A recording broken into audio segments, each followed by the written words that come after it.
When people use a firearm in self-defense, they could be arrested or sued and face extensive legal costs. Firearms Legal Protection provides uncapped legal defense for any member who uses a legal weapon in defense of themselves or others, providing members with peace of mind in these difficult situations by covering all attorney fees and other benefits. Use code EOTT at firearmslegal.com for a discount on all membership plans. Protect yourself. We'll protect you.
Supposed to ride, standing in the station, ready to step inside.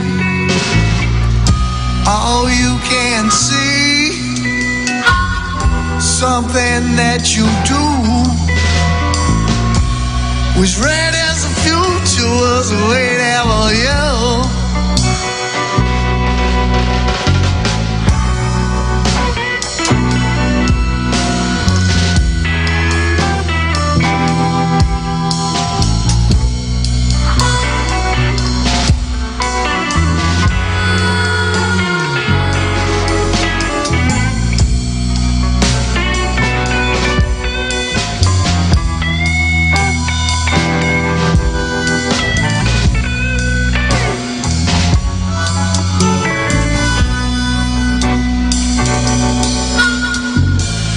Train rolls in the station, you cannot make a move. Something inside you gives you heat and then you know it's true. Is the fog lifting, or is it in your mind? You stand frozen as time unwinds.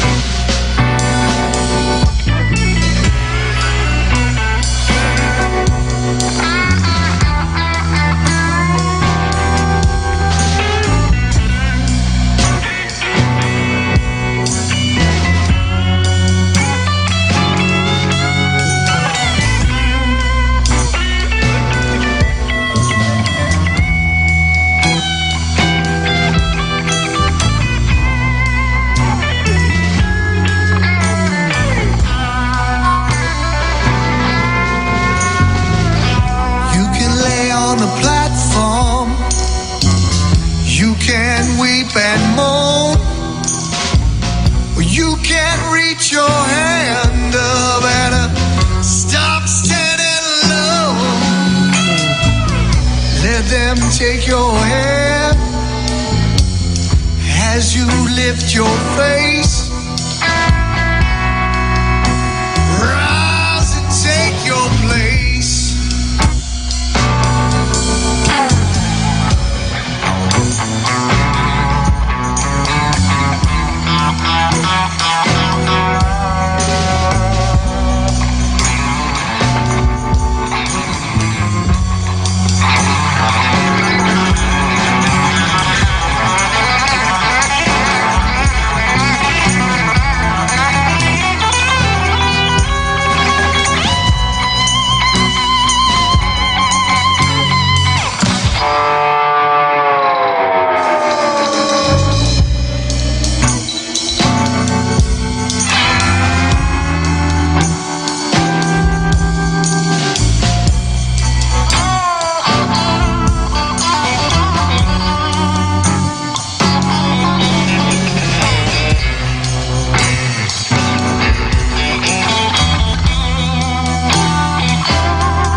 Snyder, stand by. You hit the radio bullseye. And the home for everything Second Amendment, concealed carry, the latest gear, reciprocity, legislation, the right to self-protection, and it shall not be infringed. This is Eye on the Target Radio with your hosts, Rob and Amanda. Hey folks, welcome to Sunday.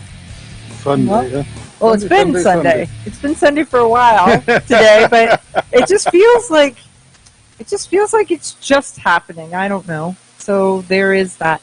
So what have you been? we had a little spurt of warm weather, and all of a sudden winter's back, and now you've gone crazy. Right? I've gone crazy. You went to the range.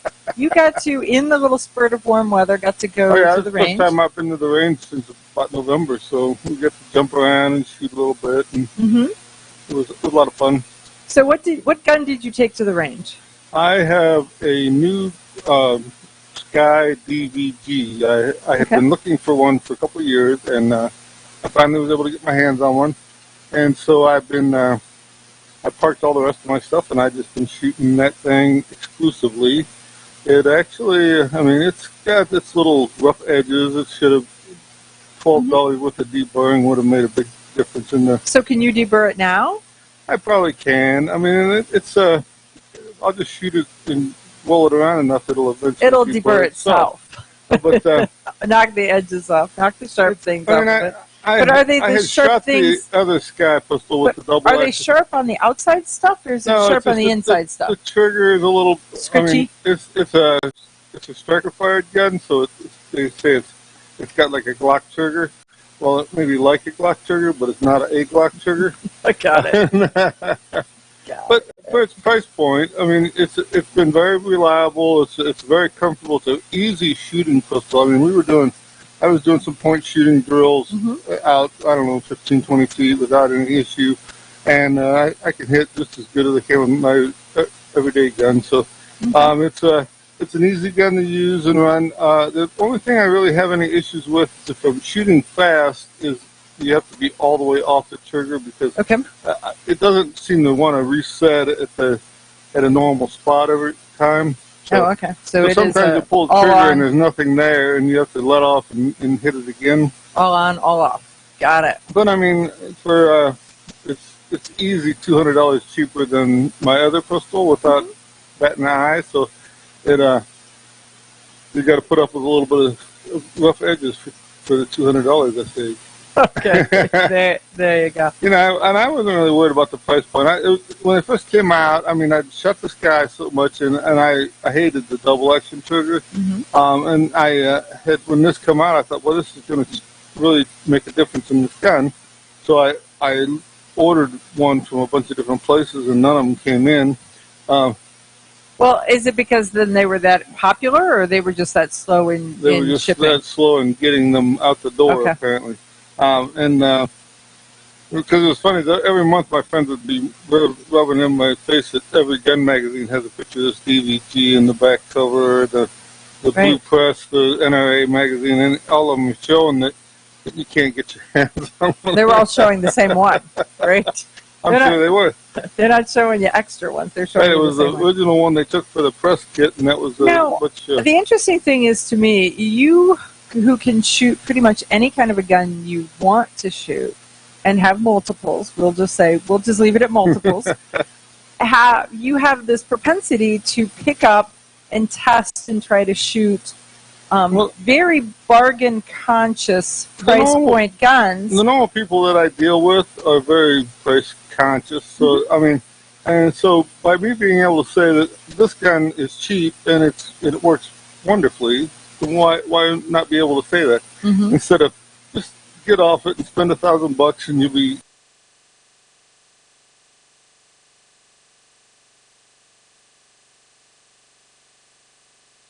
budget, let alone come out of their budget. As soon as you say, buy a $1,000, $1,500 pistol, they kind of lock up and they can't speak or breathe. And they're done.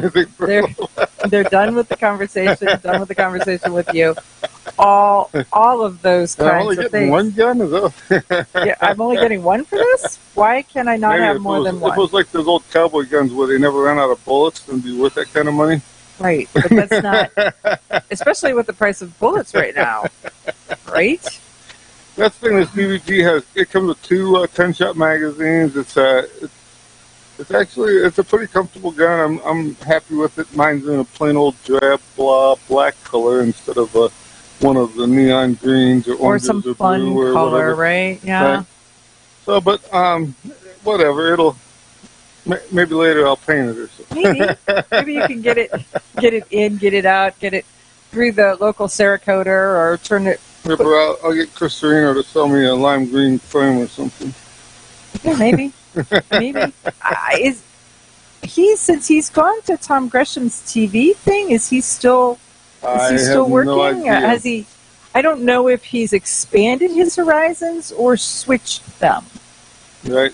So I very, don't know. They never check with me. That's very unsure. Very few people check with me before they make a life change. I'm not a life coach. Let's put it that way. I shouldn't be. I shouldn't be your life coach. There is a whole lot of reasons why they don't want you as their life coach.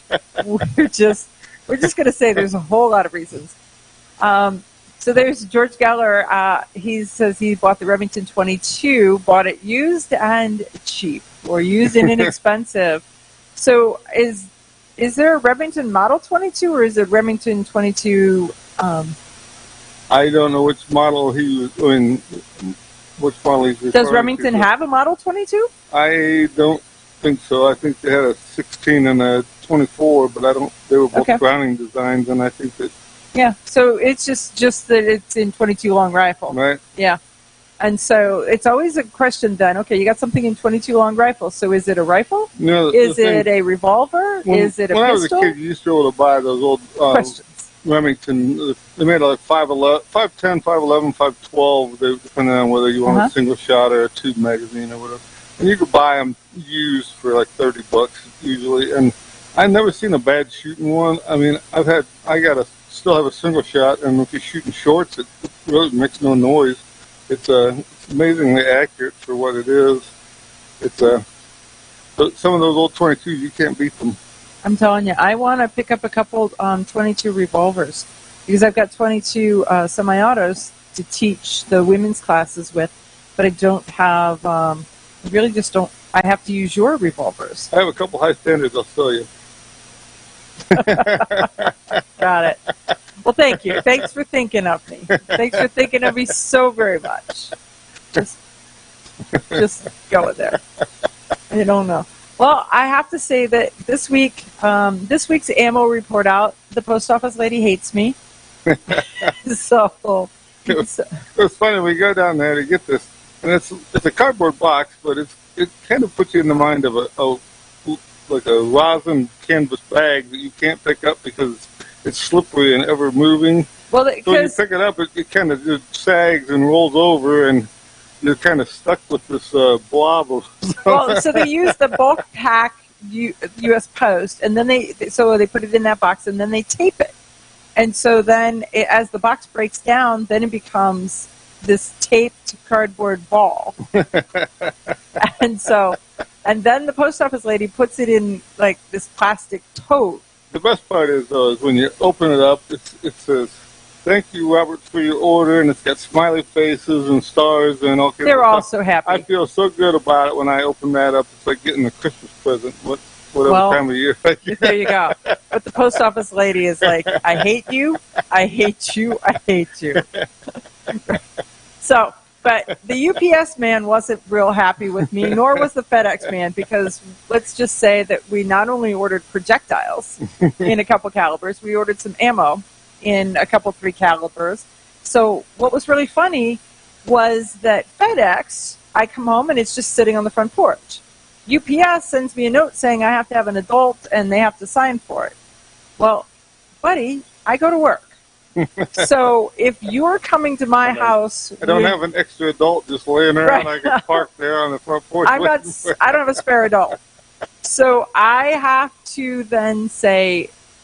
So I drew them a little map that said, here's all the houses in the neighborhood that you can take my ammo to. Their adult will sign for them. And I was sure that I would get it back, right? Because some of them, their adult would sign for it, and then they'd be like, oh, ammo, free ammo fairy came to my house. So I want to be kind of careful with that. So I had to draw them a little map. And it just so happened that I send mine to the gun shop because that way they don't track it to my house. Or I send it to your house, whichever. But right. Well, my house has an issue. We'll just say. And so, yeah, it was the gun shop works good for me. Though I can just send it there because they're always there anyways. They're always there. They just call me. Hey, I got your stuff. Well, I made the mistake because they told me at work that I could ship whatever I wanted to work. They didn't mean ammo. And one day, 10 cases of shotgun shells, 10 cases of shotgun shells show up. So that was a bit of a problem. And the president of the company then came to my office to talk to me and said, please, never let this happen again. I was like, okay. So we'll be back right after this message.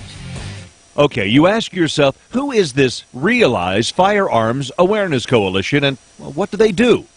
Realize Firearms Awareness Coalition is a not-for-profit group based in Portage County, registered as a 501c3, and organized to educate about the historical intent of the Second Amendment to the Constitution of the United States of America, to share knowledge, to enable citizens to accurately relate and defend aspects of the U.S. Constitution, to enhance public awareness and support for responsible gun ownership, and to emphasize firearms education for women who facilitate the transmittal of constitutional awareness and gun ownership to succeeding generations. How do they intend to do that? By talking to you all and having you talk back, by hosting educational summits and events. So tune in, listen, and participate. RealizeFAC.com. Your front door, your car, your gun. Safety is a habit. Gun safety and responsible storage are no different, and the best way to help prevent accidents, misuse, and theft. Cable locks help keep firearms secured. Learn how to get a free firearm safety kit. Visit ProjectChildSafe.org. If you have a firearm, own it, respect it, and secure it. Brought to you by the National Shooting Sports Foundation and the Bureau of Justice Assistance. Shotgun with Charlie. I'm Charlie Cook from Riding Shotgun with Charlie. Conversations in the car about gun safety, freedoms, and even a few laughs. Imagine you're in the back seat listening to an intimate chat with me and my passengers as we drive all around the country. Listen, watch, and subscribe to the Riding Shotgun with Charlie YouTube channel and podcast.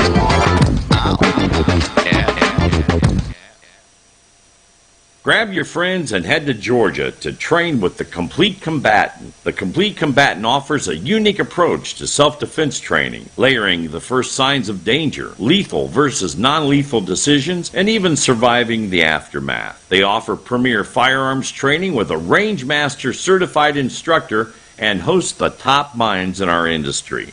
See the courses offered on thecompletecombatant.com. That's thecompletecombatant.com. When people use a firearm in self-defense, they could be arrested or sued and face extensive legal costs. Firearms Legal Protection provides uncapped legal defense for any member who uses a legal weapon in defense of themselves or others, providing members with peace of mind in these difficult situations by covering all attorney fees and other benefits. Use code EOTT at firearmslegal.com for a discount on all membership plans. Protect yourself.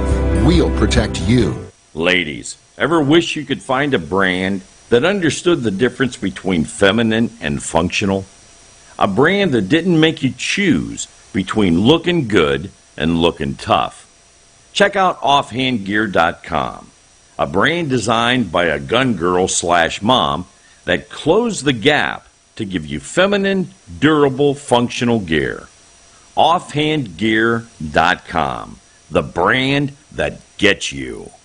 We all know rust is bad. To help keep rust from forming on your firearms, tools, and other ferrous-based items, you want to have Rust is Bad in your gun-safe toolbox and anywhere you want to be rust-free. Rust is Bad bolsters and G-strings deposit small, safe particles that coat your rust-vulnerable items.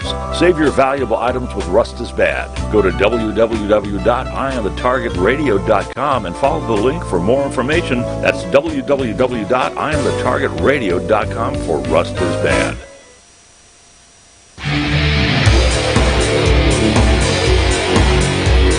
Okay, so we are back, and so one of our frequent listeners has asked a question about your NRA member number. Well, I have my original number, and then they give me a new number with all my training credentials. And the new number doesn't transfer over to the other number. It's not like they switched an A to a 1 and a B to a 2 or anything like that, right? Right. Yeah, Okay. none of it overlaps with the... So your first number started with a CLK and ended with a W, and then with numbers in the middle. Right. So I know that one time we were at NRA, and you walked up and said... Well, we're doing something, they wanted to know my number, and so I give him my number. Your CLK number. And so he's like, that's not a number, and the other guy says, yeah, that's a number, but it's a very old number. So since then, I mean, they've given me a regular number. So in 2004, when you got your certification, your teaching certification, right, you got a different number. Yep, they upgraded me to just a number that's all numbers. So. Okay. Yeah, and it starts with 11 million. Yeah. So that's really funny because and they're not in any kind of a consecutive order, because about the same time that you got yours, I'm trying to think of when I got when I went in and joined, because I joined immediately, got a life membership because I'd been coasting on my husband's number for a long time, and but mine is like 16 million is where it starts, and it's kind of weird. But do you know when they switched from the letters to the numbers? So you had bought your life membership. I don't know exactly when they, but I had been going by the year. By the year. Sometimes I'd buy a 5-year membership or something, just because I had money at that time or something. Right. Wasn't spending on bullets or. One of those. Okay, got it. But I mean, and I had got, I believe, the CLK number sometime around 1970. Okay. So I mean, I had been a member in '68, and then I think I let it lapse or something. I forgot to pay it, and then about 1970, I started in full time basically. But by the 5-year. That's kind of crazy. That was a long time ago. You know, the funny part is, if you go back and look at some of those magazines from that time, they were so blah. I mean, well, they were just writing to the other hunter dude that there was like two of them that were reading it, and one of them was writing it. The paper was terrible. The whole thing was basically about like national matches, or the guys that are in the military that are doing their special gunsmithing and stuff like that to get ready for the national matches or something. Once in a while, they have a page on a special, like an old bullet or something like that, and there was some interesting stuff in it, but a lot of times it was and wasn't much. Sometime in the early 70s, though, they started putting some historical stuff in there, so you get a picture of like Thomas Jefferson's guns or George Washington's guns or something like this. And then sometime in the 90s, actually, they switched to the new format where it's you got color pictures and you got a... Well, and see, that's when I remember, because I remember the much better quality paper, the cover was heavier duty, the whole thing.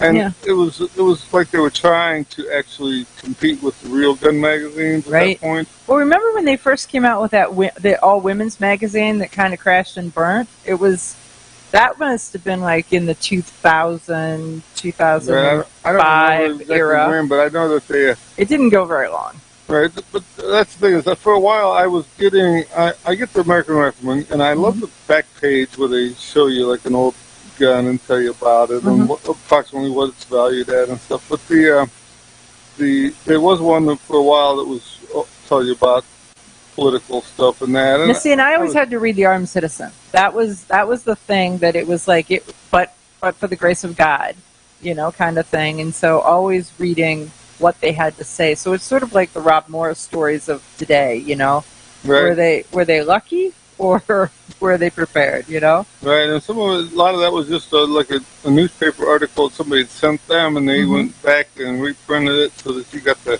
see what the guy said at that time or something. And it's kind of funny if you look at some of the laws and that they've changed. I mean, the guy had defended himself, but he was still in trouble, and now it's nothing like that. Or there's a lot of the funny part was they had a thing called dope bag back in before dope was before dope was a bad thing. Dope was so it was actually about like what you did for your sights or different things, tips for making your rifle shoot better. Okay. So if you like your dope book, and that would just tell you like how far off you're in a 5-mile-an-hour wind, you had to move your sights to the left or the right a certain amount of clicks or whatever. Isn't it funny how words have meaning and the meanings change? But I mean, I can remember when people started writing in and complaining about them using this dope bag terminology because of the fact that now you're talking about drugs, and I don't want to talk about drugs. But it had been like, we've been talking about this for 40 years, and now all of a sudden you're taking offense at a word that you have changed the meaning of. Right. So from 1921 until 1974, that was all fine, and then all of a sudden...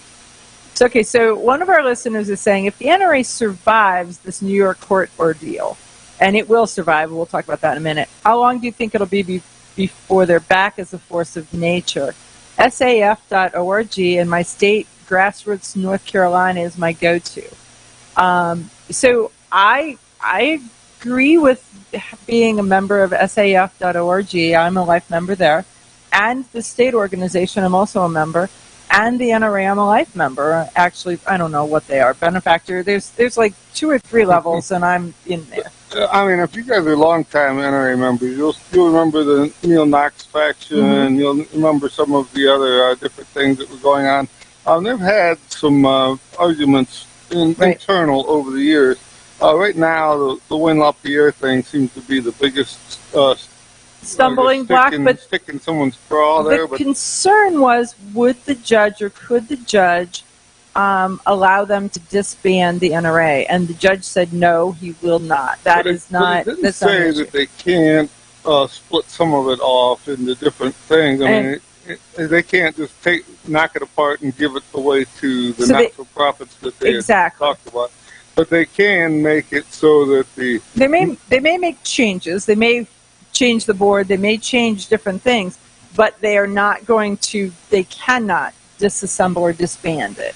Right. So, some of my friends who are in the corporate world say that 76 directors is a little bit too much. Grab your friends and head to Georgia to train with the Complete Combatant. The Complete Combatant offers a unique approach to self-defense training, layering the first signs of danger, lethal versus non-lethal decisions, and even surviving the aftermath. They offer premier firearms training with a range master certified instructor and host the top minds in our industry. See the courses offered on thecompletecombatant.com. That's thecompletecombatant.com. When people use a firearm in self-defense, they could be arrested or sued and face extensive legal costs. Firearms Legal Protection provides uncapped legal defense for any member who uses a legal weapon in defense of themselves or others, providing members with peace of mind in these difficult situations by covering all attorney fees and other benefits. Use code EOTT at firearmslegal.com for a discount on all membership plans. Protect yourself. We'll protect you. Okay, you ask yourself, who is this Realize Firearms Awareness Coalition, and what do they do? Realize Firearms Awareness Coalition is a not-for-profit group based in Portage County, registered as a 501c3, and organized to educate about the historical intent of the Second Amendment to the Constitution of the United States of America.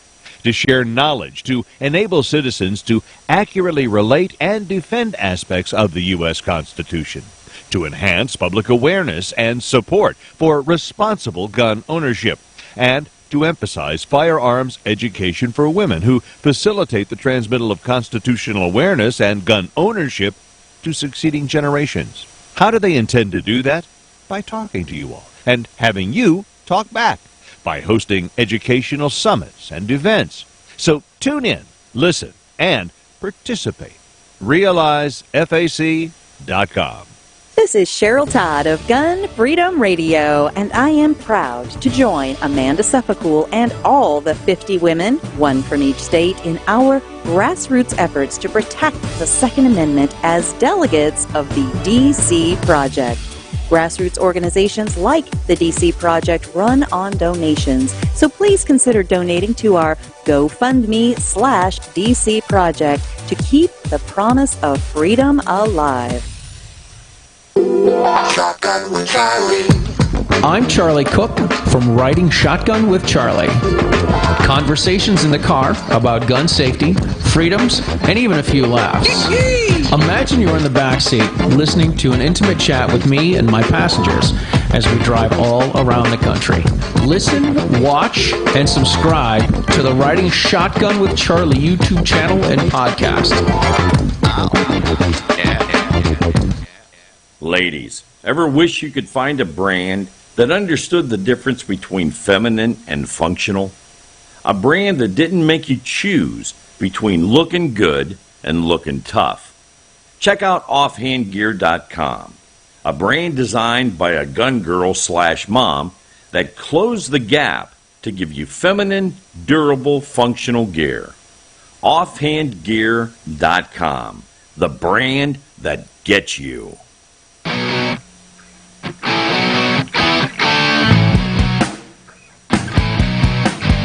Hi, this is Paul Lathrop from the Polite Society podcast. I wanted to let you know that the show you're listening to is a proud member of the Self-Defense Radio Network.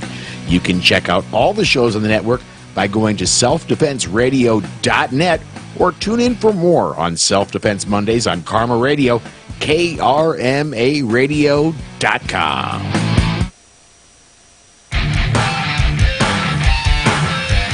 Okay, so we are back. And with us, we have a guest on the show today, and her name is Lauren Snyder. And Lauren Snyder is a gal from the DC Project. She's also a friend of Cheryl Todd's. She is also part of the Libertarian Party. She is her own first responder, and she was brave enough to go to the Arizona to a Senate committee hearing and to testify about guns. And what happened was she then had an interaction, she was on the receiving end of an interaction from a Senator Contreras that was disturbing, to say the least. So, we'll start with this. We're going to introduce you to Lauren, and we're going to let Lauren tell you what happened. Hey, Lauren, thanks for joining us on Eye on the Target Radio. Hi, Amanda. Thanks so much for having me on. Oh, no problem at all. So why don't you tell our listeners what happened? Set the stage, if you will. Sure. So being a part of the DC Project, I was on the message board, and we were invited to come speak at the Arizona Senate Judiciary Committee hearing. And there were two bills up that were regarding gun rights. And I had the day off of work, so I was like, sure, I don't mind, I'll come. And I testified in favor of both bills. The first one was just a pretty quick testimony.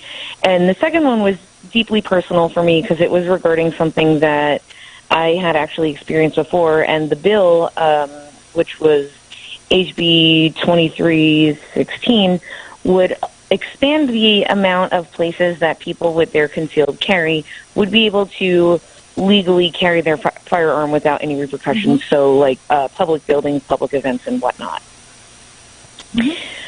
So I got up and testified in favor of it, and I as I was talking about an experience where I actually was almost abducted by somebody who had stalked me, and I, being a responsible gun owner, had left my firearm at home because I knew that I was going to be at a public event where I couldn't legally carry on any sort of tools of self-defense.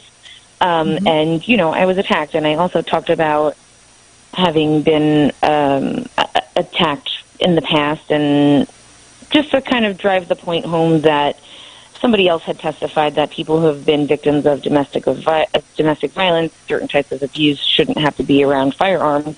But that is exactly why I prefer to carry a firearm and be able to defend myself. So I just brought that up to sort of counter that point and say, hey, not every quote-unquote victim feels that way. Right. It's not that, oh, this happens and so thus all guns need to be banished from the planet. You're like, if there's a gun in the room, you want it under your control so that you can be your own first responder. Exactly. 100%. Okay. So I understand. Well, I've actually heard his rebuttal. So Senator Contreras had a couple things to say. What did he say to you? So each person that was going to testify was given a minute and a half, and I was the last person to testify. I was the only person to actually talk about personal experience in being assaulted and not having my firearm on me, etc. And immediately after my testimony, each of the committee members were able to vote. And now the senators don't have to explain their vote, but they can request it from the chairman. And so Senator Contreras went that extra step to ask to explain his vote. And he just goes off on this tangent about how he doesn't feel scared all the time, and he's a proud Democrat and a proud gun owner that goes hunting, but he doesn't feel scared and he doesn't have to carry his gun on him all the time because he's not so worried about being attacked or whatever. And was just spouting out all of these extremely, insensitive and arrogant comments, and really very selfish. All he kept talking about was himself. Mm-hmm. Well, and statistically, women they're smaller. They're generally not as strong. There's all these things that put women on the tipping point to make them an easier victim, and thus the percentages say that women are going to be victimized way more than men. A couple of the things that he actually said in his little, I'm going to use the word diatribe, was, I hate to hear about things like this, right? Well, we hate to tell you about things like this because we hate to have them happen to us. It's as painful as it is for you to sit and listen to it, sir. It is equally or more so to have been the victim of it prior to having a story to tell, right? Then he said, you can't run around scared all the time. You might as well just stay home and never leave your house. So that really sounded to me like it was his advice. What did you think? Yes, I definitely agree. I was so dumbfounded that he was actually sitting up there and saying these things immediately after my testimony. And, for somebody that claims to, be from the party that claims to care about everyone and we have to take care of each other and we're all in this together and, all of that. He sounded pretty selfish, and to just tell somebody to just stay at home if they're scared all the time. Well, first and foremost, I never said that I was scared, so that was just implied that because I want to, be able to defend myself that I must be scared. And to your point about women being targeted as victims, I do feel a little bit more vulnerable that I may be targeted because I am differently abled. And that was also something that I mentioned in my testimony. I sometimes have to walk with a cane. I have to use mobility aids. And I mentioned that, and I even made it a point to hold my cane up and show them, I'm not just making this up. I need to be able to defend myself because I can't just run away. I don't have the ability or the privilege to run away and hide and wait for somebody to come and help me. I have to be able to help myself. Right. And he went on and he was like, well, there's a spot where we're at the Capitol and there's crazy people, and you just don't know what crazy people are going to do. And we're like, exactly, sir. Exactly. You just made our point for us, right? 1,000%. I mean, he contradicted himself completely within his own explanation of his vote.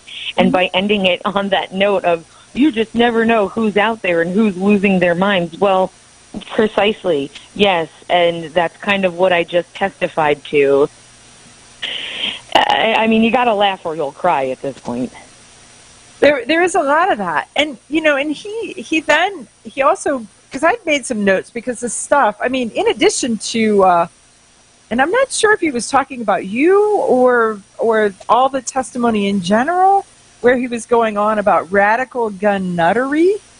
So there was something about that, but but he said, yeah, of course it is a right, but some people don't have that right. And so he was trying to define how prior to you doing anything wrong, they were going to deny you that right because you just don't, it's a right, but it's not really a right. That was probably, right. Yeah, honestly, that was probably one of the more disturbing parts. Even, anything personal aside, that in itself is extremely disturbing because now he's seeing himself as the what most high being to decide what rights somebody does and does not deserve. It seems like he forgot his oath of office to uphold those constitutional rights for his constituents, not to decide who should get them and who should not. Right. It's really pretty interesting. I think that, to me, there was a couple takeaways from this. One is typically the state senators are the farm team for the U.S. senators. So, folks, remember this name because the state of Arizona needs to remember this name because in a state that is known for your gun rights, you definitely have an anti-gun dude that is on the farm team. Right? Absolutely. And the craziest part is, I see a lot of people asking, how does somebody like this get in office? Well, he's been running unopposed. So we have to do something. You can't just always bank on, Arizona is a, gun-friendly state. We have to fight to protect that because there are people out there who actively want to try to take those rights away from us. So he's running unopposed. So are we going to say Senator Lauren Snyder before long? So what we're saying? I have been thinking about it. Senate candidate Lauren Snyder? I absolutely would run. I am not in his district, so I wouldn't be able to run against him. But I would. Darn it. I've been talking. I know, because that would be the icing on the cake. Right. Yeah, let's go to that for a second. There should not be a Senate race or a House race in your state that there is not someone so that they run unopposed. They should be somebody from each party. I mean, and I understand that there are times when you don't run somebody in the primary because you've got an incumbent, but that doesn't mean that the opposing party does not have a candidate because your views and their views, your party's views and their party views are completely different. And so your party should be represented. Absolutely. So, and one of the tricky things for third parties here is ballot access and things. So it is a constant uphill battle just to get people to want to run. But we really have to. We need more people to run against folks like this that are just up there, self-serving. Really I mean, it's really... Okay, we're wrapping it. Thanks so much, Lauren. Thanks so much.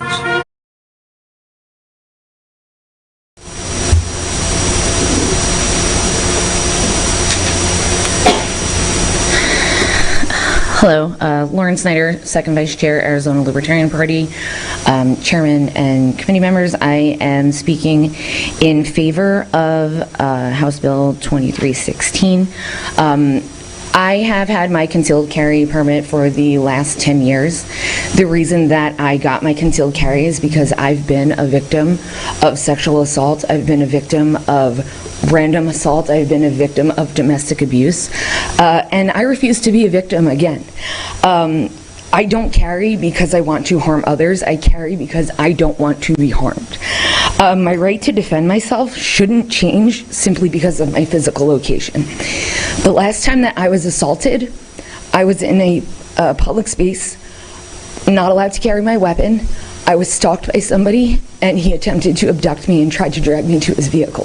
So because I was respecting the law and was defenseless, mind you, I'm differently abled. I don't have the privilege of running away and calling the cops and waiting for them to come.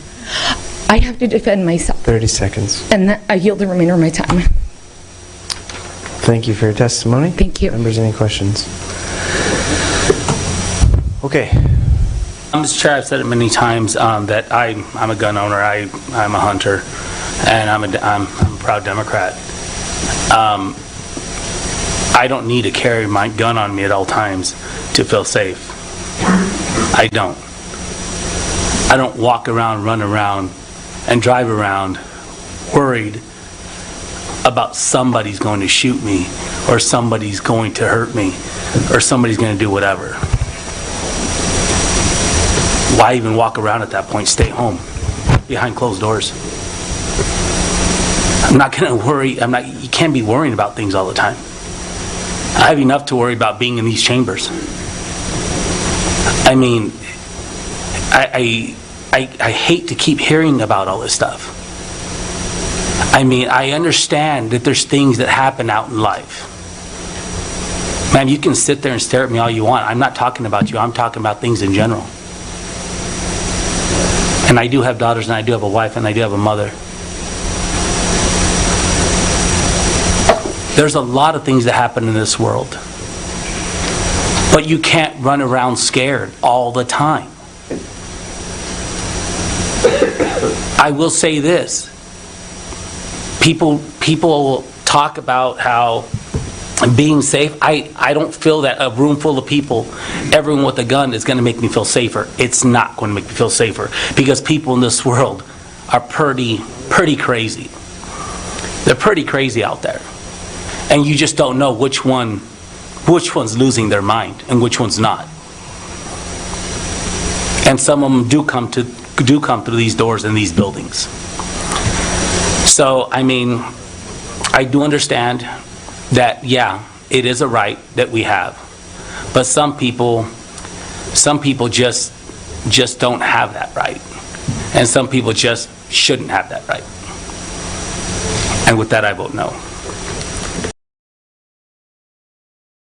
Provides uncapped legal defense for any member who uses a legal weapon in defense of themselves or others, providing members with peace of mind in these difficult situations by covering all attorney fees and other benefits. Use code EOTT at firearmslegal.com for a discount on all membership plans. Protect yourself.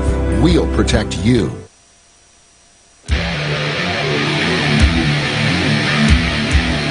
Okay, so we're back. Man, you know, during the break, Rob's like, how can there be candidates that no one runs against them? So, frankly, folks, no matter where your leanings are politically, you know, to the right, to the left, to the libertarian, you know, wherever, to the Green Party, whatever that is. Maybe some people don't want to get to where they're looking up their shorts with the magnifying glass, because it seems like that's what everybody goes through. Yeah, when you put yourself out there, you put yourself out there. There is no doubt about it. And they are going to look for whatever dirt, and they're going to run it. There is that. And even if they can't find dirt, they're going to make dirt up, or they're going to pick something, a feature about you, or a way that you speak, or whatever. And that's why you're bad. Whatever that is. You think about it, some of that stuff where they make stuff up, but it hits the news and then it goes away. But somebody still remembers it. And right. You don't get a chance to do a rebuttal because how do you rebut something that's an untruth, you know?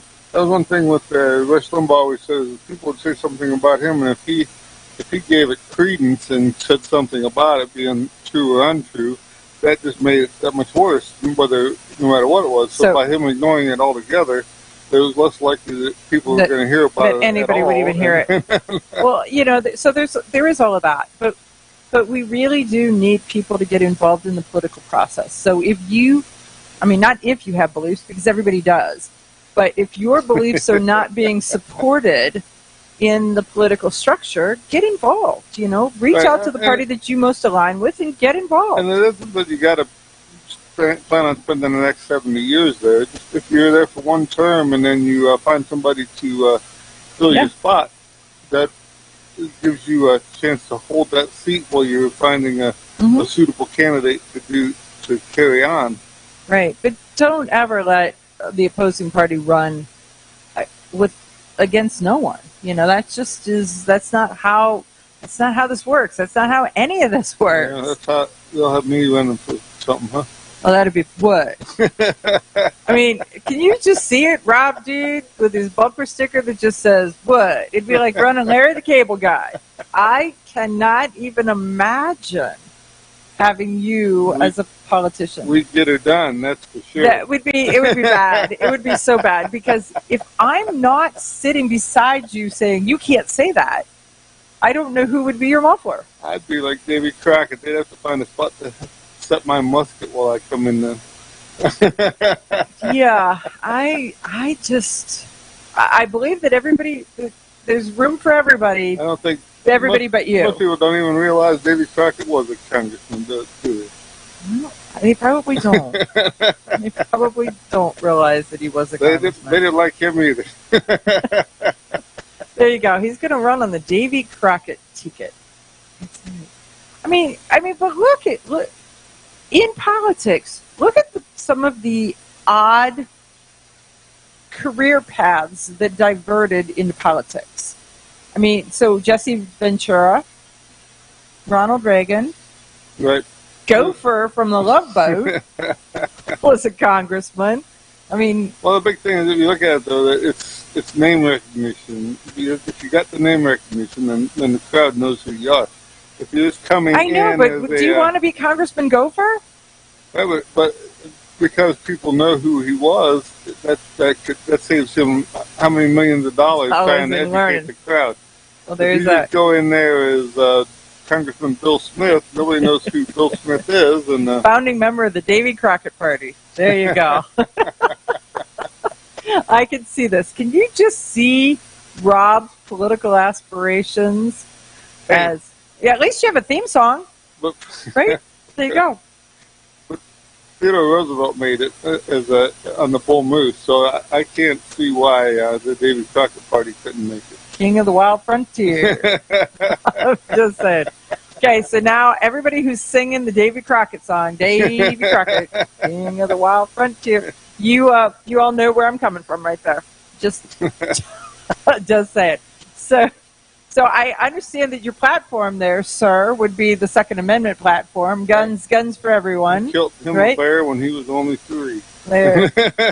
And education, firearms education would be that. So you'd go on the Faster Saves Lives ticket. And what other things would you add to it? Everybody would back me.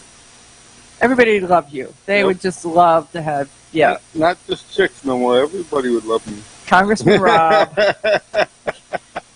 I think they'd love you like they love Marjorie Taylor Greene. Oh, I'm thinking. And she packs the house too, so. They say a lot of stuff. Wowza, wowza, wowza. So, okay. So let's see. Let's move on. Let's move on to something, because I don't know that we can. To what? Better news? I mean, Alaska's considering mandatory gun storage in the home. See, if they had. What's up with that? Where do you put your gun in your igloo? If you have as part of the Crockett Party, you wouldn't have mandatory, because it really isn't about mandatory gun storage, because they say it's mandatory gun storage, but it is mandatory gun inspection of credible and accessible or inaccessible Right, and one storage. other thing is So- even if they don't inspect it, then it's just a cash cow for them. So if they never come to your house to look, as soon as you get caught with somebody got a hold of your gun and did something with it, now They're going to fine you. It costs you money. But so. if they come to look, what else are they looking at? Right. And that's my problem when they come for these inspections. We were talking the other day about about locally. My dad had a friend in Canada, and they mandated that the gun had to be locked up. And then they also had to have this pressure pad in front of the safe that you could tell that someone was standing in front of the safe doing a combination. The pressure pad was not sold in Canada, so they mandated you have this, but you couldn't get it when there. So you had to get one from the States and try to get it into the country without it coming. And there was so much stuff that your car was not allowed to have when you drive over the border. There was so that. it was really weird on how they do this stuff, but some of it is just a one way around Trying to make it inaccessible for the average citizen. Block that kick. Right. Well, let's talk a little bit about locally. Years ago, they were trying to mandate a use of prisoners from the local jail, and they had been using them to walk the streets and clean up trash. This was the ones that where you were on probation, and then you had community service. Mm-hmm. And so they were wanting to use the community service people to go to work for the dog warden to go check to make sure that your dog had its license. So they would go door to door to knock on everybody's door to see if a dog barked, and then see if you had a license. So tell me where it's a good idea that you have all the known criminals coming to your house to look at your stuff to see what... Right. So it's that kind of thing where what are you really trying to accomplish, and then what is the implication and what's the back part of what you're trying to accomplish? Is they don't really have they don't want to arrest you, they want to fine you. They want you to pay, and that way then it makes them so much easier when they got lots of money they can go around and do things They can do stuff with it, and then they get reelected. But okay, wait, did I just go down that? But no, they are trying to. House Bill 203 in Alaska gives law enforcement the ability to issue a fine to gun owners of up to $1,000 if a prohibited individual gains access to your firearm. So if a thievery happens, if a robbery happens, if somebody steals something from you, you are fined $1,000 plus the fact that they've already stolen your stuff. Right? You're fined $1,000 because you did not secure it sufficiently enough for them not to have access to it. Right. It's what is Somebody else sufficiently gets enough? reelected at the end because he says we made $1 million on this program. Right. I'm just going to say you're probably not. You're going to vote for me too, aren't you? Davy Crockett, the king of the wild frontier. I mean, think about it. Rob Duke signs in gray and black. The thing is, we always say we live in a free country, liberty, justice for all, and everything like that. Yet we don't have liberty. We don't have a free country. And okay, you ask yourself, who is this Realize Firearms Awareness Coalition, and what do they do? Realize Firearms Awareness Coalition is a not-for-profit group based in Portage County, registered as a 501c3, and organized to educate about the historical intent of the Second Amendment to the Constitution of the United States of America, to share knowledge, to enable citizens to accurately relate and defend aspects of the U.S. Constitution, to enhance public awareness and support for responsible gun ownership, and to emphasize firearms education for women who facilitate the transmittal of constitutional awareness and gun ownership to succeeding generations. How do they intend to do that? By talking to you all and having you talk back, by hosting educational summits and events. So tune in, listen, and participate. RealizeFAC.com. When people use a firearm in self-defense, they could be arrested or sued and face extensive legal costs. Firearms Legal Protection provides uncapped legal defense for any member who uses a legal weapon in defense of themselves or others, providing members with peace of mind in these difficult situations by covering all attorney fees and other benefits. Use code EOTT at firearmslegal.com for a discount on all membership plans. Protect yourself. We'll protect you.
Waiting on a ghost train.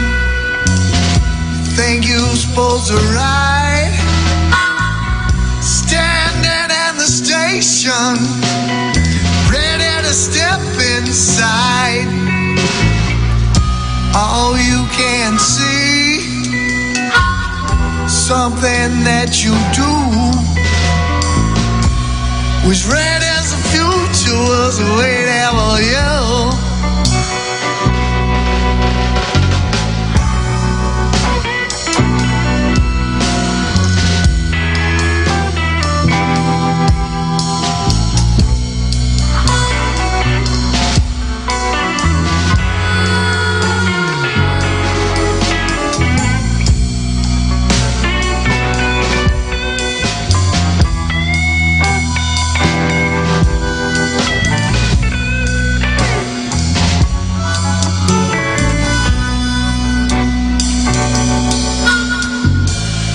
Train rolls in the station. You cannot make a move. Something inside you gives you heat, and then you know it's true. Is the fog lifting, or is it in your mind? You stand frozen as time unwinds.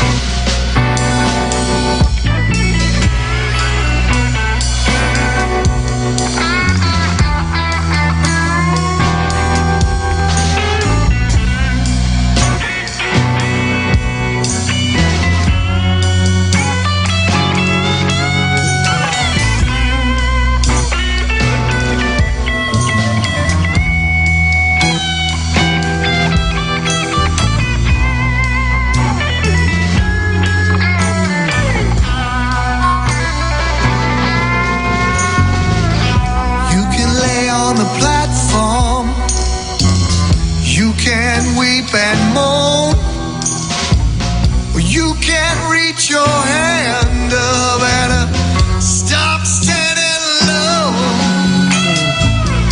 Let them take your hand as you lift your face. Rise and take your place.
Shooter standby. You hit the radio bullseye. And the home for everything Second Amendment, concealed carry, the latest gear, reciprocity, legislation, the right to self-protection, and it shall not be infringed. This is Eye on the Target Radio with your hosts, Rob and Amanda. Okay, so that was an interesting series of conversations about Rob running for office. We'll just leave that right there. Let's talk a little bit about one of our frequent listeners, and he contacted me because he had gone to his local Meijer grocery store, and because Ohio passed constitutional carry, or we perceive because Ohio passed constitutional carry, all of a sudden there are now signages on the doors of the grocery stores saying you cannot carry at the grocery store. So my friend, his name is Craig. So Craig immediately contacted the manager, who's like, "Yeah, it's company policy." Then he wrote to the Meijer's corporate office, and he got back a letter. Where did that go? Did you give it to me? You gave it to me. Put it over there. Over there. So he got back a letter that in part said, signs were added to our front door to better convey our corporate policy, which asks customers not to carry firearms in our stores. While we respect the protected rights of all of our customers and team members, we want to ensure a shopping environment that is safe and welcoming for everyone. Now, you know what that said in like 44 words? You can't run around scared all the time, and if you don't feel safe, stay home, I believe is what... we're right back to Arizona Senator Contreras.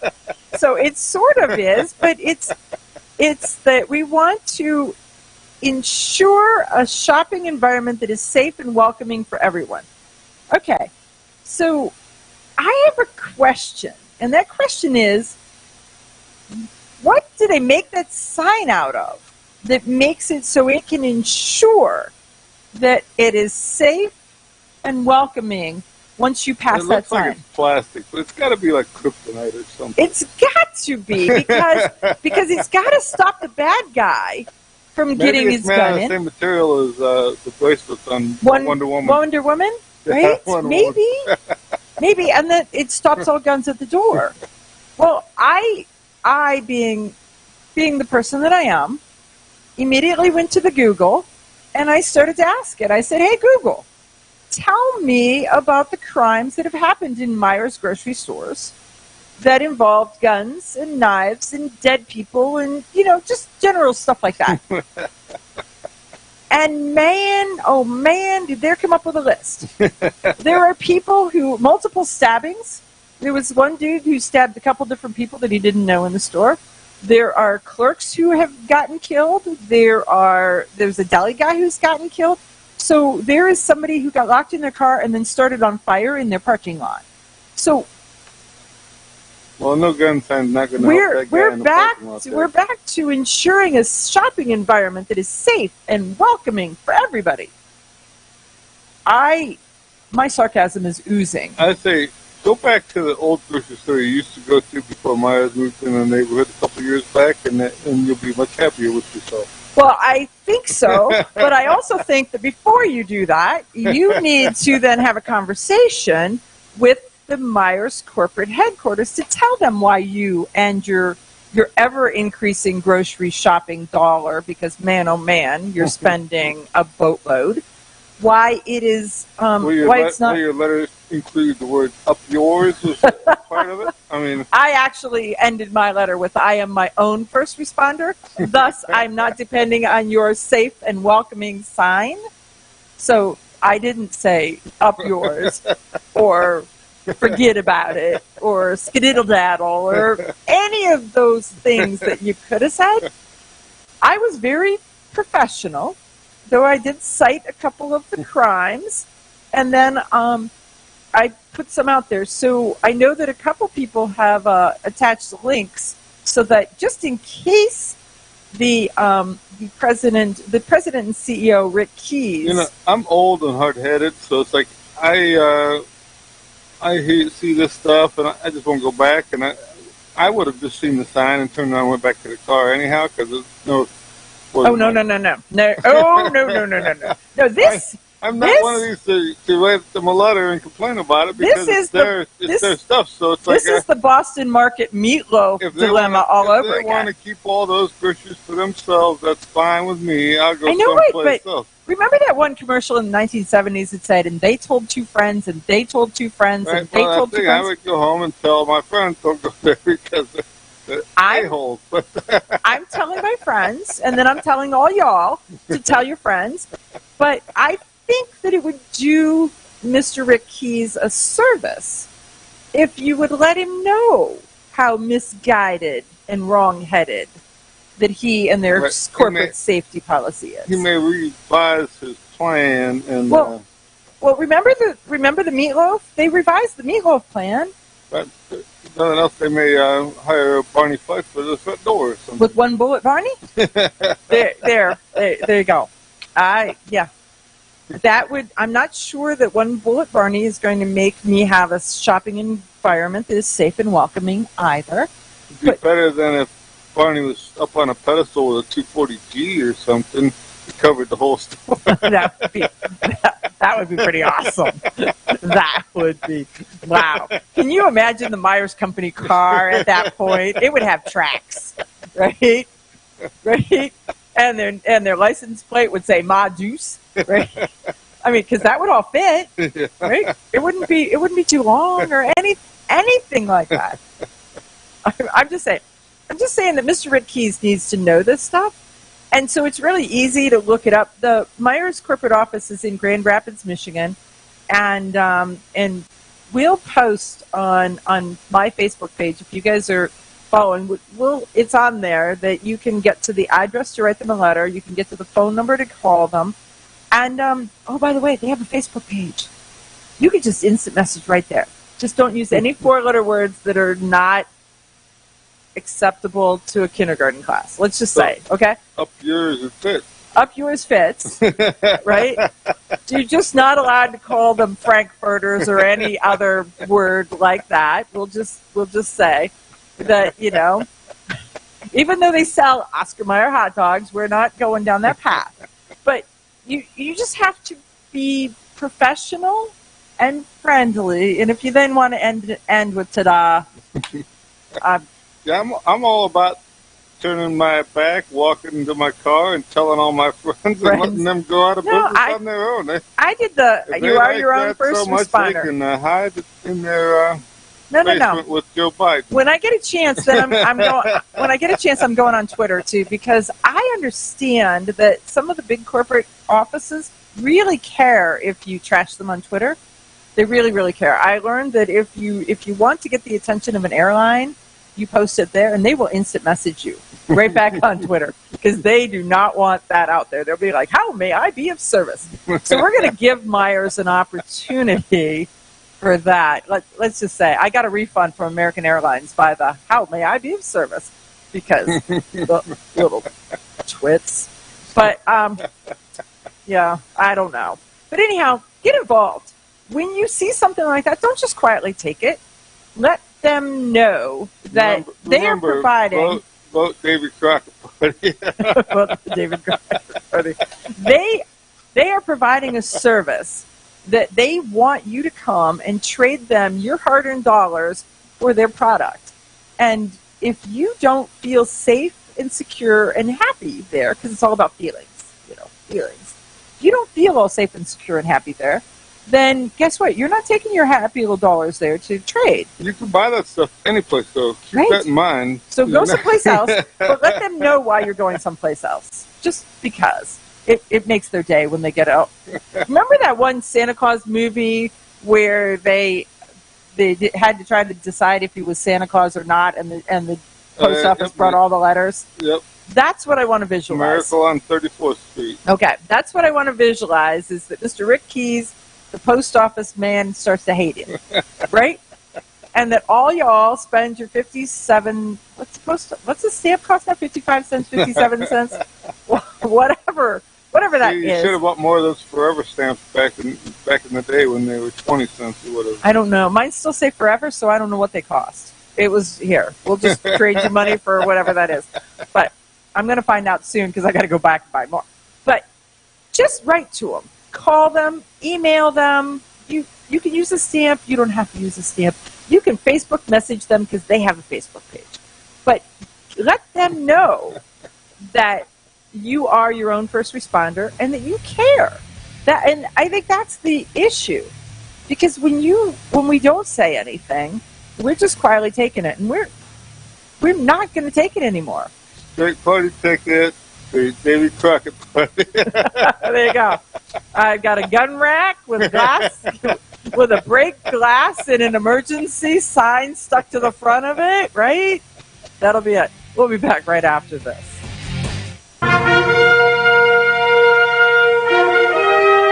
Honest citizens like you protect themselves every day. We talk about it every week on the Self-Defense Gun Stories podcast. Were these gun owners lucky, or did they have a plan? How should we defend the people we love? We discuss recent examples on the Self-Defense Gun Stories podcast. Put us in your pocket.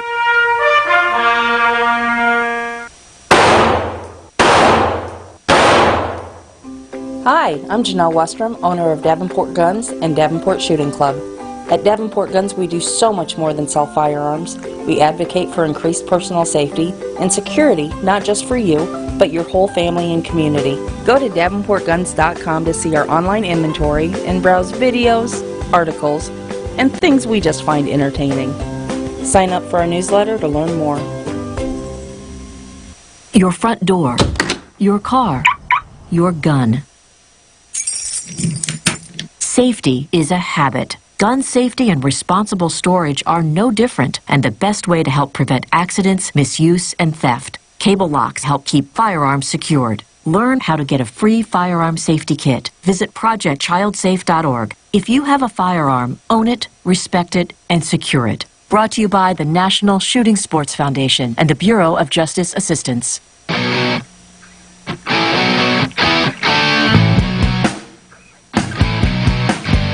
Hi, this is Paul Lathrop from the Polite Society podcast. I wanted to let you know that the show you're listening to is a proud member of the Self-Defense Radio Network. You can check out all the shows on the network by going to selfdefenseradio.net or tune in for more on Self-Defense Mondays on Karma Radio, krmaradio.com.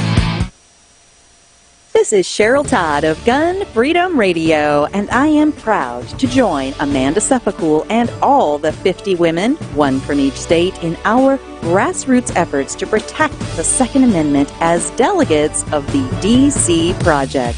Grassroots organizations like the DC Project run on donations, so please consider donating to our GoFundMe/DC Project to keep the promise of freedom alive.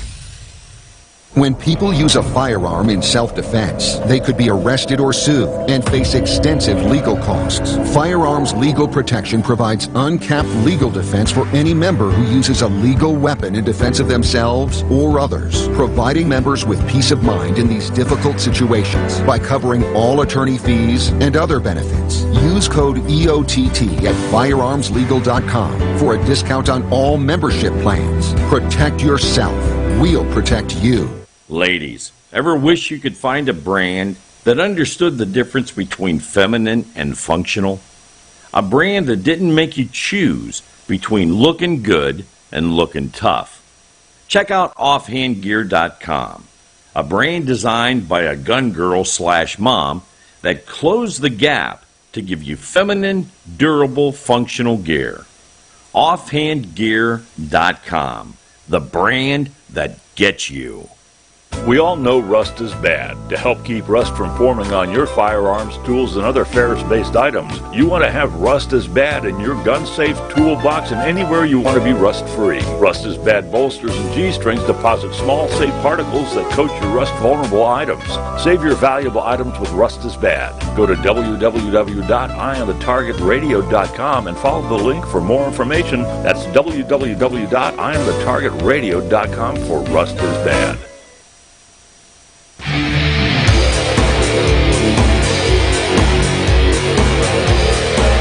Okay, so we are back. And just for clarification, that was the Meyer grocery store that has a J in the middle of its name, not the Fred Meyer stores. So it's still said Meyer. It just has a J in it. Just for clarity. Because poor old Fred Meyer, he'd be like, what? What are you talking about? David Crockett. That's what he's saying. There you go. So, let's talk a little bit about this Alabama sheriff. Alabama was number 22 in constitutional carry, and the sheriff. It's kind of funny that with their law takes effect January 1st of 2023, so they're going to be like number 37 of taking effect. But they passed it. Okay, but they passed it. Got it right. But the sheriff says they passed it because they didn't pay attention to anything he said or the police. They didn't ask the police.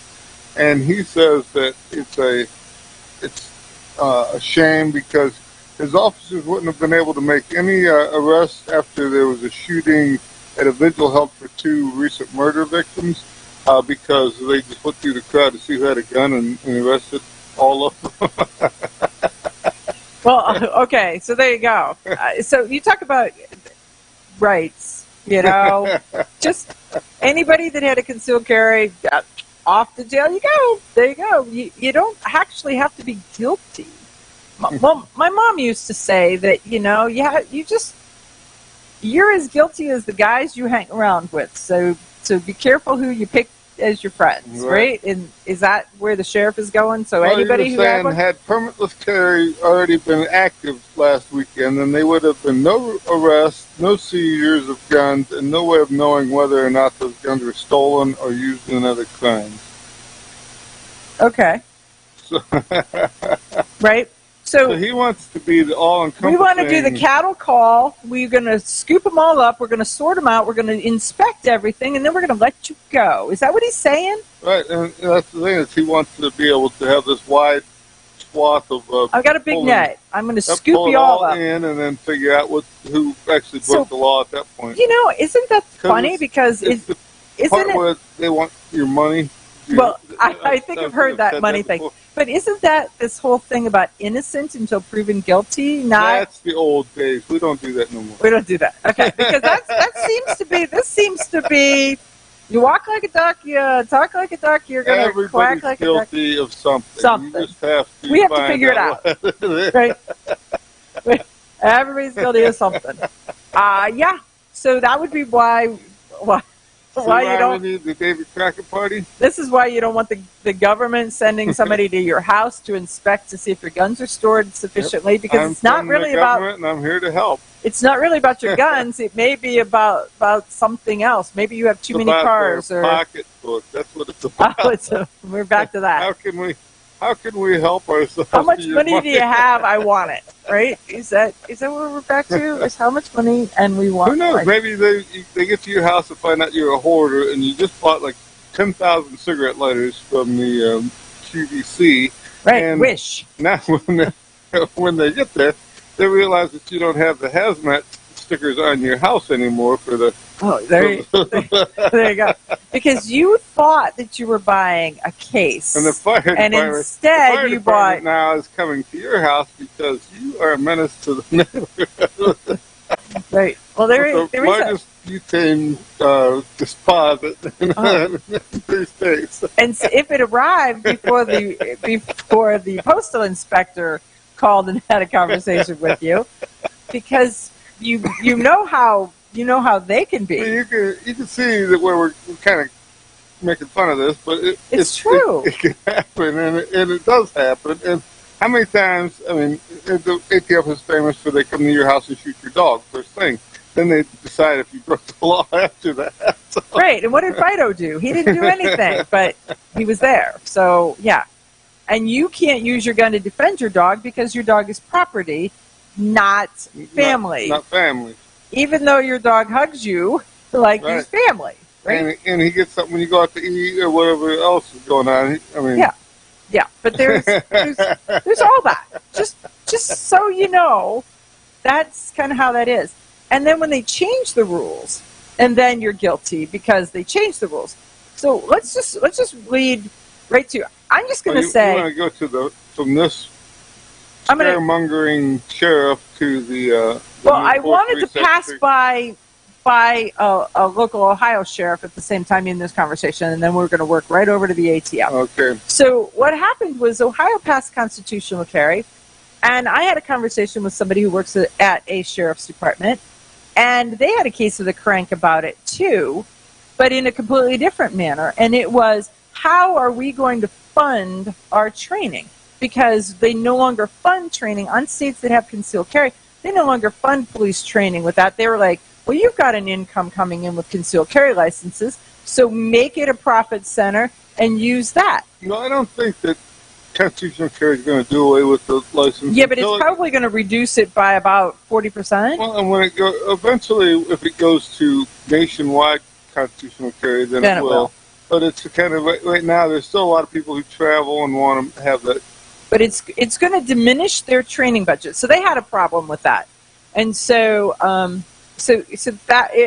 they were like, we should never do it because of that, and they were fairly cranked about it with no open mind, no conversation, no. Well, another thing, we treat the police like crap all the time. I mean, we don't pay them good, we don't train them good, we don't equip them good. Right, we want them to be the first guy running in. Right, and then we give them 12 bullets, and then we say when there's a bad one, see, that's the reason why. Well, it's because there are good ones and there are bad ones, but there's not a line of more people lining up. Right, and as they talk about cutting the budgets and defunding the police, less and less people are signing up to be policemen. Mm-hmm. So that even the colleges that are doing like their police, what do they call it? Police academies and right, training. These things are empty, and they don't have. If you think about, I mean, you're used to your little sheriff where he maybe has 15 deputies, 20 deputies. But you look at like Chicago or L.A. or one of these. How many thousands of policemen do they hire? So if they're looking at these colleges to put out these police academy graduates, and they only got 400, they'll take all of them, and now there's none left for the next guy down the street. And or there's none that is, what do you call the doctor at the top of his class? What do you call the doctor at the bottom of his class? Doctor. Exactly. Same circumstance, same situation. So if there's not an overabundance, they can't call out the ones that they potentially are concerned about, or you are. Grab your friends and head to Georgia to train with the Complete Combatant. The Complete Combatant offers a unique approach to self-defense training, layering the first signs of danger, lethal versus non-lethal decisions, and even surviving the aftermath. They offer premier firearms training with a range master certified instructor and host the top minds in our industry. See the courses offered on thecompletecombatant.com. That's thecompletecombatant.com. When people use a firearm in self-defense, they could be arrested or sued and face extensive legal costs. Firearms Legal Protection provides uncapped legal defense for any member who uses a legal weapon in defense of themselves or others, providing members with peace of mind in these difficult situations by covering all attorney fees and other benefits. Use code EOTT at firearmslegal.com for a discount on all membership plans. Protect yourself. We'll protect you. Okay, you ask yourself, who is this Realize Firearms Awareness Coalition, and what do they do? Realize Firearms Awareness Coalition is a not-for-profit group based in Portage County, registered as a 501c3, and organized to educate about the historical intent of the Second Amendment to the Constitution of the United States of America, to share knowledge, to enable citizens to accurately relate and defend aspects of the U.S. Constitution, to enhance public awareness and support for responsible gun ownership, and to emphasize firearms education for women who facilitate the transmittal of constitutional awareness and gun ownership to succeeding generations. How do they intend to do that? By talking to you all and having you talk back, by hosting educational summits and events. So tune in, listen, and participate. RealizeFAC.com. Ladies, ever wish you could find a brand that understood the difference between feminine and functional? A brand that didn't make you choose between looking good and looking tough. Check out offhandgear.com, a brand designed by a gun girl/mom that closed the gap to give you feminine, durable, functional gear. Offhandgear.com, the brand that gets you. We all know rust is bad. To help keep rust from forming on your firearms, tools, and other ferrous-based items, you want to have Rust is Bad in your gun-safe toolbox and anywhere you want to be rust-free. Rust is Bad bolsters and G-strings deposit small, safe particles that coat your rust-vulnerable items. Save your valuable items with Rust is Bad. Go to www.eyeonthetargetradio.com and follow the link for more information. That's www.eyeonthetargetradio.com for Rust is Bad. Your front door, your car, your gun. Safety is a habit. Gun safety and responsible storage are no different, and the best way to help prevent accidents, misuse, and theft. Cable locks help keep firearms secured. Learn how to get a free firearm safety kit. Visit projectchildsafe.org. If you have a firearm, own it, respect it, and secure it. Brought to you by the National Shooting Sports Foundation and the Bureau of Justice Assistance. Shotgun with Charlie. I'm Charlie Cook from Riding Shotgun with Charlie. Conversations in the car about gun safety, freedoms, and even a few laughs. Imagine you're in the back seat listening to an intimate chat with me and my passengers as we drive all around the country. Listen, watch, and subscribe to the Riding Shotgun with Charlie YouTube channel and podcast.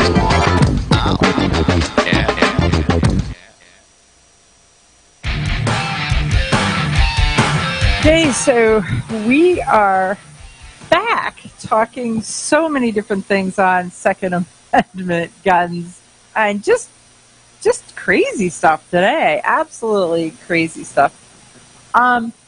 So Florida, who supposedly has a reputation for being a pro-gun state, yet they can't pass constitutional carry. They've got some other stuff, and now they're one of the counties within Florida is banning guns in students' cars. So if the student's old enough to have a gun, they are not allowed to have one. And I don't understand this.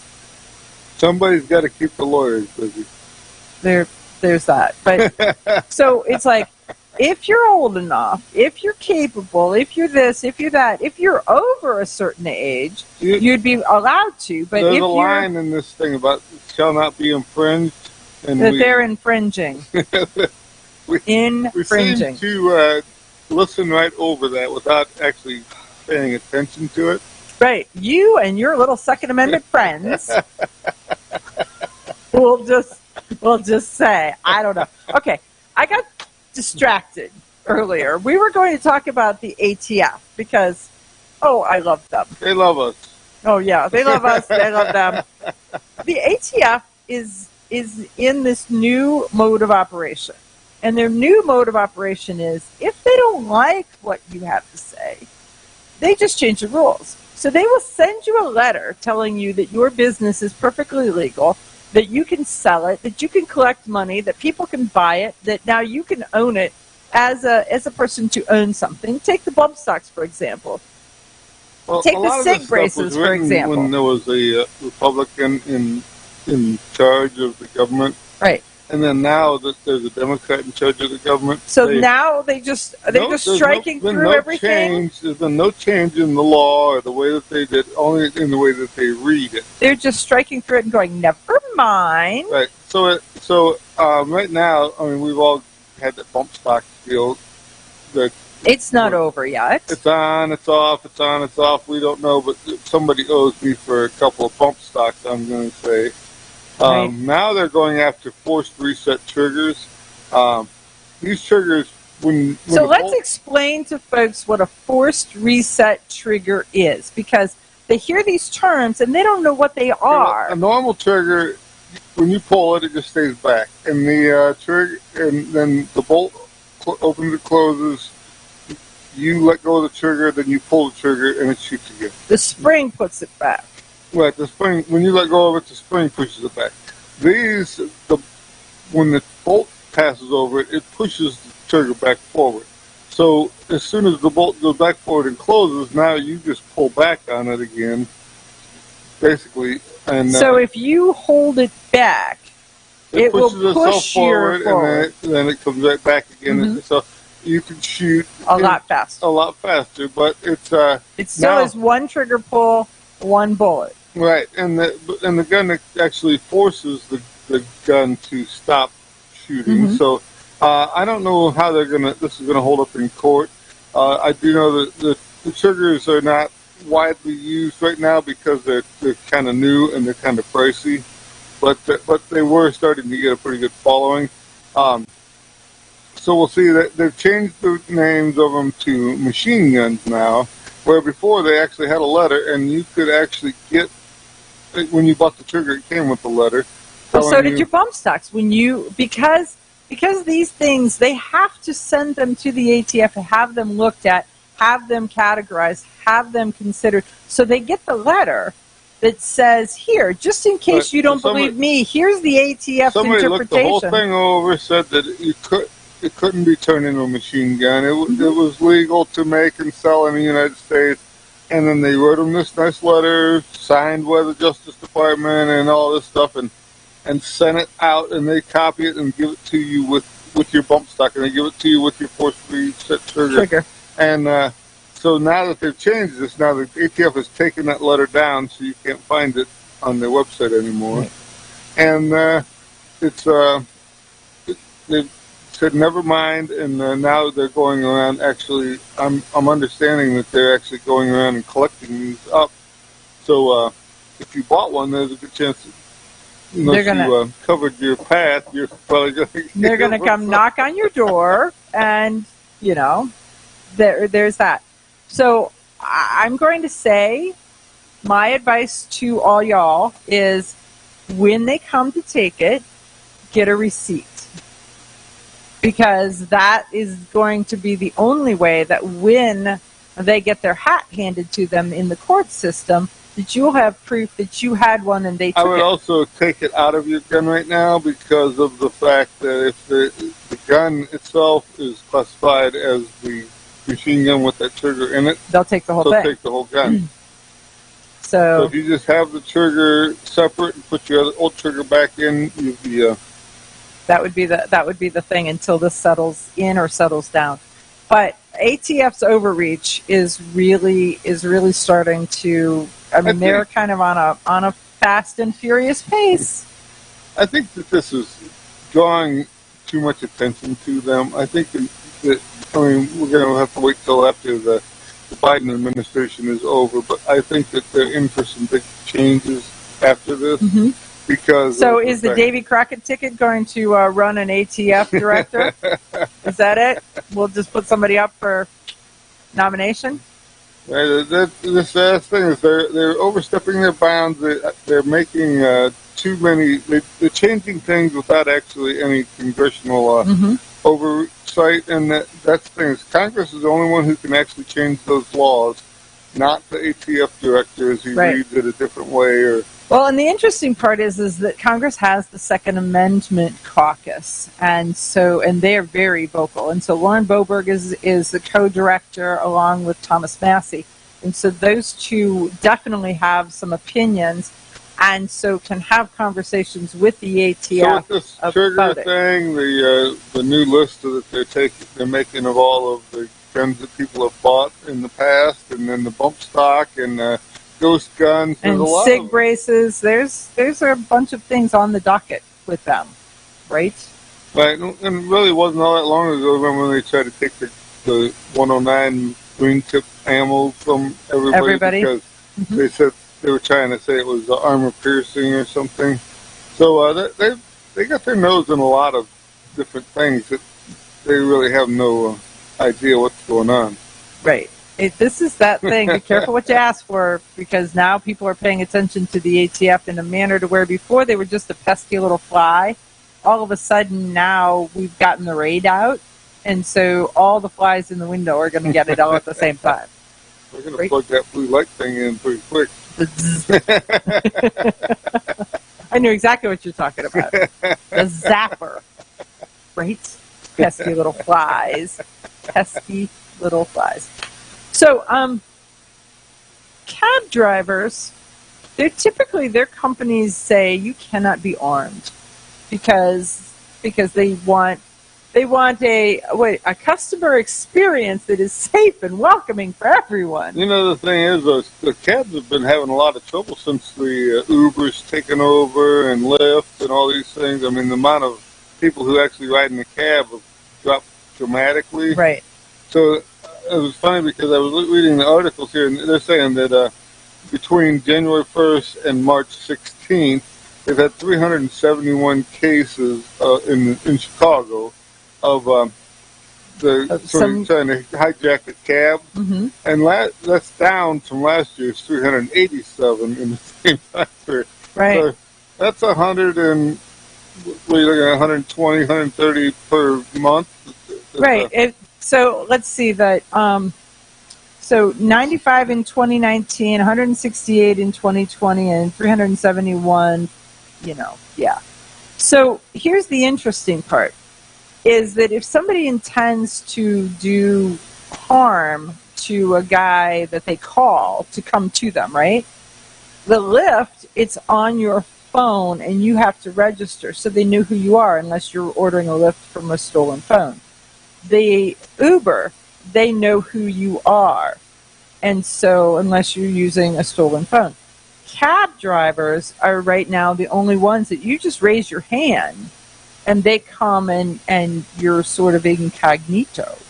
So thus, I would think that when they're looking at 130 hijackings a month, that's 4 a day? Yes. Right. So if you were a cabbie in Chicago, you got a pretty good chance of hitting the lottery and being in the your number. carjacking thing. Right. So this dude, then he used his gun in self-defense, and he was legally in possession of the gun that he used in self-defense.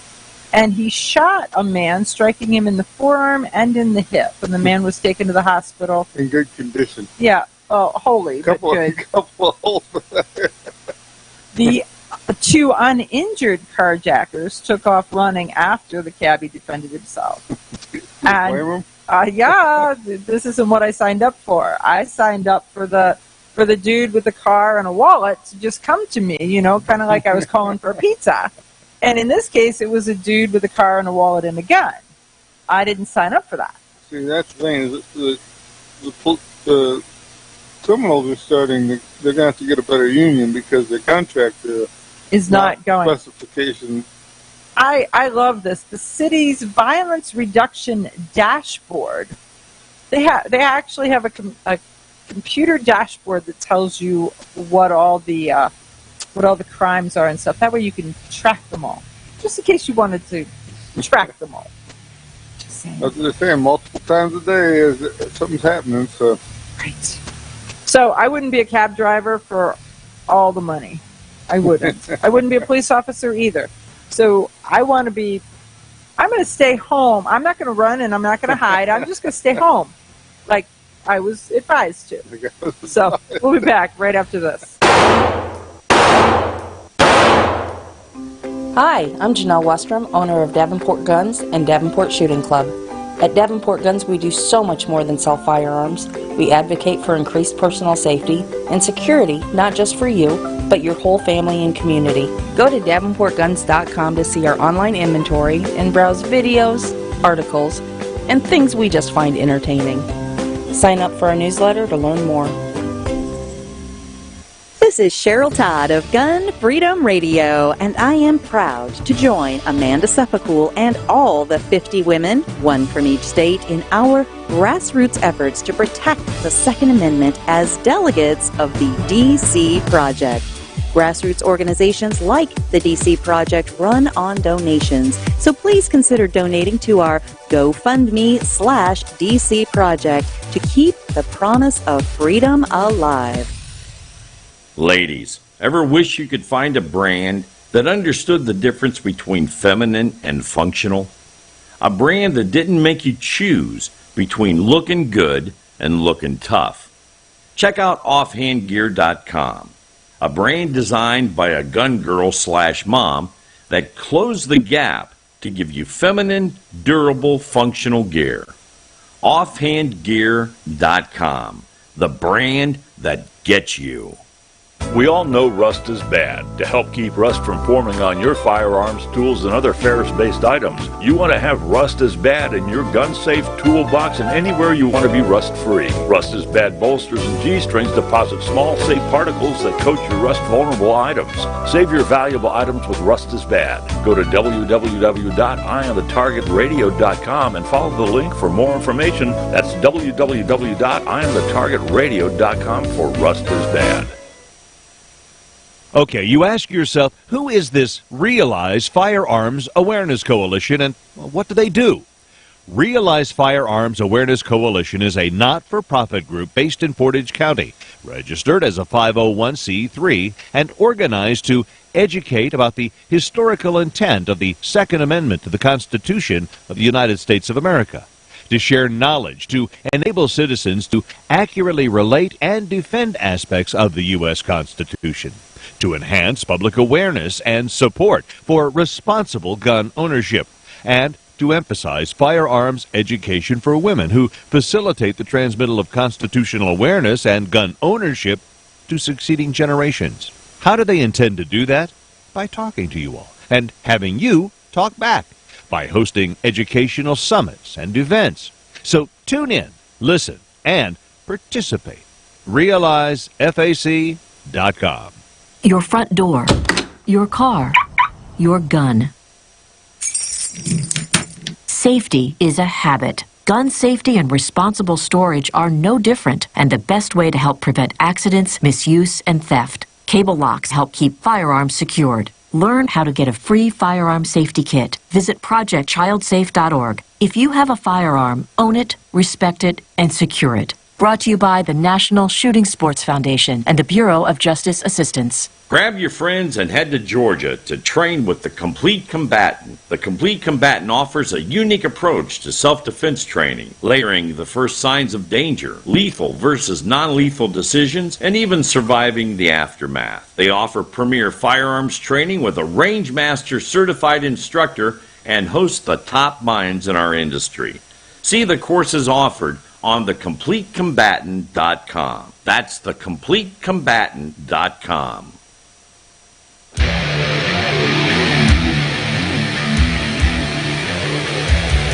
Okay, we're back, and you know, we've sort of, if this show has a theme, it is government overreach, right? is that the theme for the day? It just kind of is. So Tom Knighton wrote an article about a couple of Tennessee landowners who were fighting against the Tennessee Wildlife Resource Agency, the TWRA. And the Tennessee Wildlife Resource Agency had a couple of their game wardens who ignored no trespassing signs, went over into private property, and then put game cameras so that they could spy on and watch the homeowners and the landowners on their land. And the homeowners found the game cameras and took them down, and then it turned into a ruckus, and so they filed a lawsuit in Benton County Circuit Court. So they filed the lawsuit in the county court, and then it started to work up. But so the lawyer's statement says for too long, TWRA, which is the Tennessee Wildlife Resource Agencies, their officers have treated private lands like public property, entering without permission, spying on people without a warrant, and doing it without any meaningful oversight. So there was nobody who was actually steering the bus. They were just letting them have a free-for-all. So the judge then found that the game wardens, what they did was unconstitutional, and they requested $1 in damage. So Rainwater and Hollingsworth requested $1 in damages, not because they're trying to get money from the government, though the government would try to get money from them, but more so to make it so that there was a fine and penalty that made it obvious that there was a fine and penalty, and that they had it on record.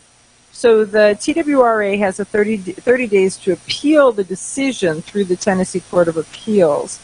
And so they did it. They say that they did it as a way to monitor what Hollingsworth and Rainwater did in their very own property.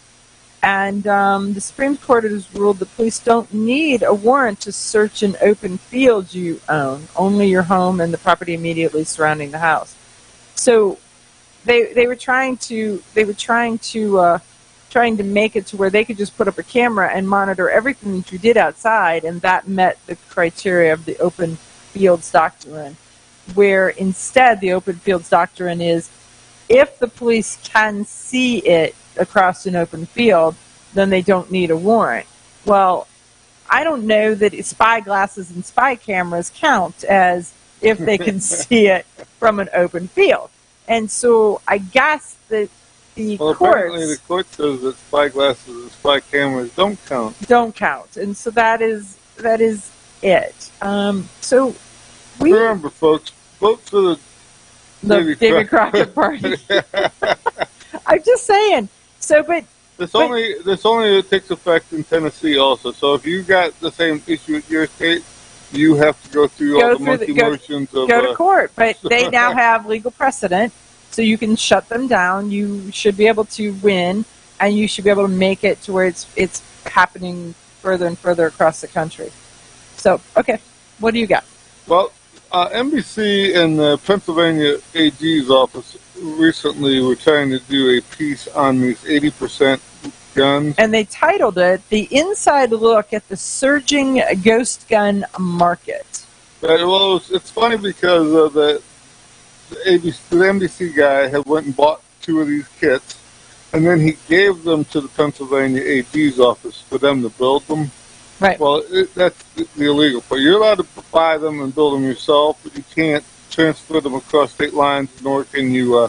Pennsylvania also has laws against ghost guns, so they actually make them in they say they're real guns, so it even gives them more teeth. So this guy bought them without buying them like a real gun. And then he went and handed them over without doing any. And then I understand that they built them into guns. Right, and then they with the intent to give them back. So now, even if they weren't guns, even if you could go to they're not guns, which is the story we've been sticking to. Right, so now they become guns. Now they are guns. They're guns. The other part of this is that Rob Pincus was the ATF has inquired into his building classes and stuff like that, and said that no one was allowed to borrow tools or have someone help them with completing the frame until it reached the stage where it would be considered a firearm. So by them giving it to the AG's office to build and help was another step in this.